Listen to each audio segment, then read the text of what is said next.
What's up, everybody? Welcome to your daily crypto news. It's been a while. My name is Matt, and it is March 5th, 2026. Still don't know about the format, if we're going to go back to the old format or try to get something a little more streamlined, but bear with me. Here is your news for the day. Missed you guys. Lots of text messages saying, hey, come back, but I missed you guys. Let's get into it. Bitcoin, it challenged the $74,000 mark, but since then it has retreated to around 71,000. It's a little under that right now. And I'll suggest that while the price could hold above $70,000, the market conviction remains thin. Earlier in the day, ETH, Solana, and XRP saw gains of around 8% as global equities rebounded after geopolitical war fears eased.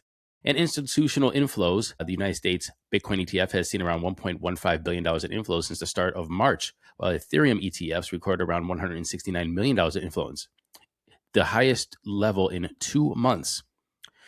Major institution and corporate moves. Intercontinental Exchange, ICE, the owner of New York Stock Exchange, has made a strategic investment in OKX Exchange at a $25 billion valuation. The partnership aims to launch tokenized stocks and crypto future products in 2026. Bitcoin miner Core Scientific secured a loan facility of up to $1 billion from Morgan Stanley and expanded its data center infrastructure for AI and high performance compute. The fintech giant Revolut has filed for a U.S. banking license for the second time, seeking direct access to federal payment networks like FedWire. And Kraken has gained limited master account access from the Kansas City Fed, a move described as a watershed moment despite criticism from traditional banking lobbying groups. Surprise there. John D'Agata, he's the son of the United States government contractor. He was arrested in France for allegedly stealing tens of millions in crypto from government seizure wallets managed by his father's company. Okay, so that's interesting. So basically, the government seized money, crypto, gives it to the government. The son comes in and is like, hey, Pops, what's that Ledger Nano X is laying around? He's like, oh, man, we just got all this money from these people, and we're holding it. This is the government seizures. And he's like, oh, gotcha, bet. Dad, go to bed. We're good here. And then he starts taking all that money. Okay, he saw his opportunity. Allegedly. A report from Chainalysis indicates that sanction evasions using crypto increased 700% in 2025, with over $100 billion moved on-chain by nations like Russia and North Korea. Crypto infrastructure firm Zero Hash has applied for a national trust bank charter with the OCC, the Office of the Comptroller of the Currency, to operate under a single federal framework for stablecoin services.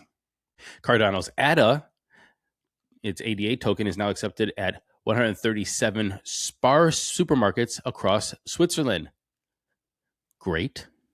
Nobody's going to use that, but whatever.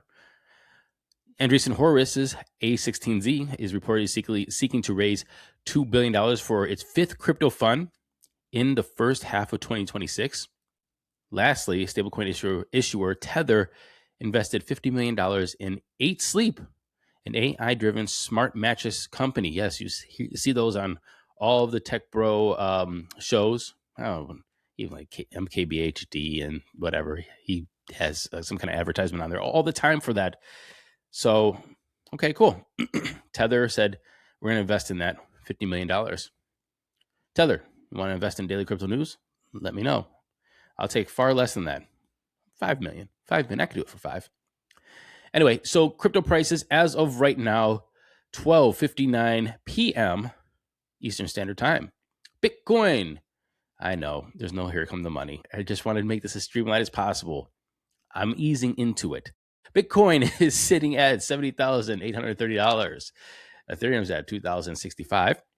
Binance is at $648. XRP is at $140. That's $1.40. Anybody in XRP start tweeting going, hey, I told you guys so, and buying a Lambo.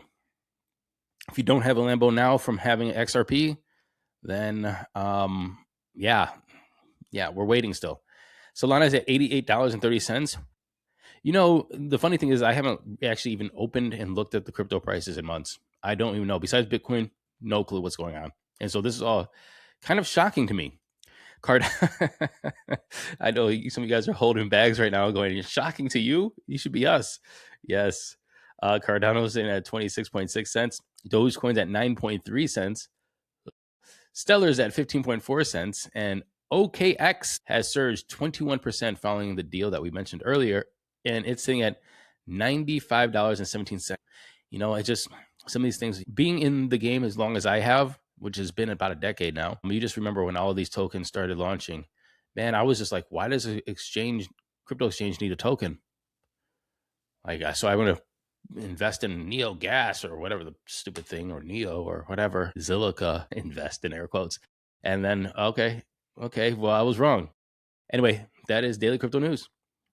Are we back? I don't want to get your hopes up, but I also want to see people start listening. You know what?